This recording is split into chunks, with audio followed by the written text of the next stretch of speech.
अपनी बाजू रखने का पूरा अधिकार है, अपनी भूमिका रखने का अधिकार है। मतदारों के पास जाकर अपना प्रोग्राम बताकर उनको अट्रैक्ट करने का पूरा लोकतंत्र में अधिकार है। और कांग्रेस पार्टी 70 साल तक सत्ता में रहे, लोग उनके साथ थे। अभी लोग उनके साथ इतने नहीं रहे हैं। अभी नरेंद्र मोदी जी ने उसमें ब्रेक किया है और लोग मतलब बड़ी संख्या में आज बीजेपी के साथ है। और इसीलिए प्रियंका गांधी आने दो, राहुल गांधी आने दो और कोई भी आने दो, लेकिन मैं इतना ही बताना चाहता हूँ कि मतलब जो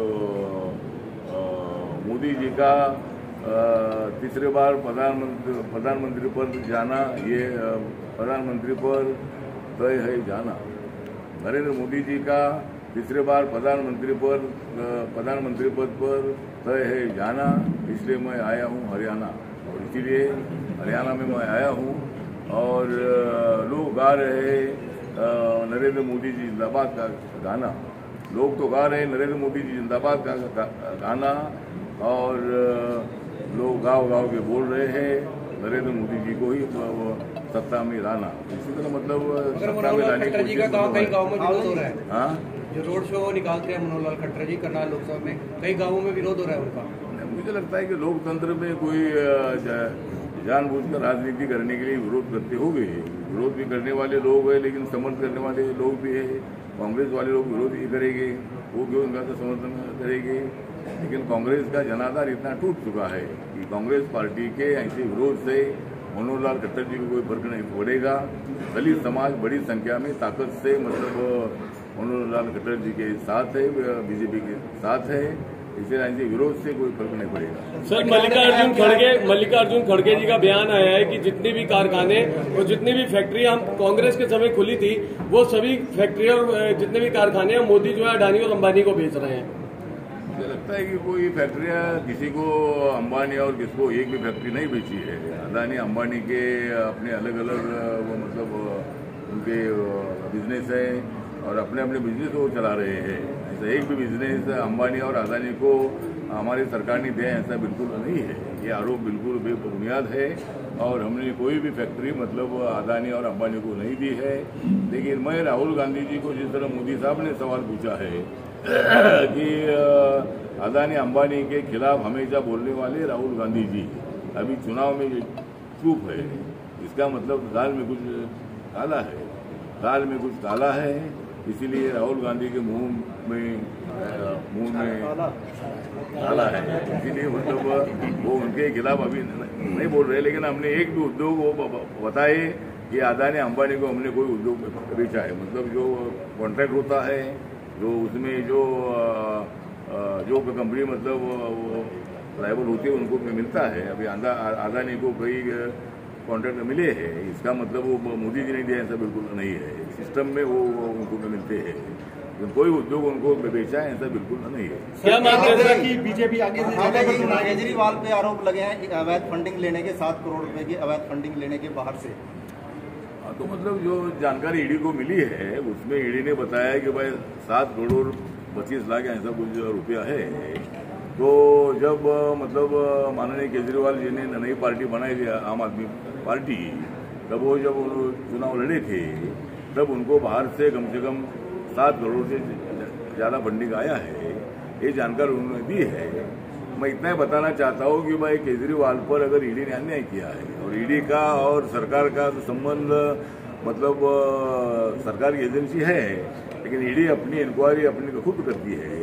अगर ईडी ने कुछ गलत पेपर सबमिट किए होंगे और जानबूझकर सरकार के कहने पर ईडी ने अगर मतलब केजरीवाल को अंदर डाला होगा, तो केजरीवाल के वकीलों ने कोर्ट में मतलब अपनी बाजू रखनी चाहिए, उन्होंने अपने पेपर रखने चाहिए।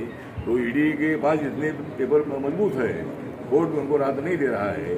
इसका मतलब ये है कि केजरीवाल जी ने घोटाला किया है। जो दारू का घोटाला दिल्ली में हुआ था उसमें उनके डेप्यूटी सीएम भी अंदर है और भी कई लोग अंदर है, और केजरीवाल को भी अंदर जाना पड़ा है। तो जिस केजरीवाल ने अपनी इमेज ऐसी बनाई थी, लेकिन उन्होंने बहुत बड़ा भ्रष्टाचार किया है और इसीलिए मतलब उनको अंदर जाना पड़ा है। सर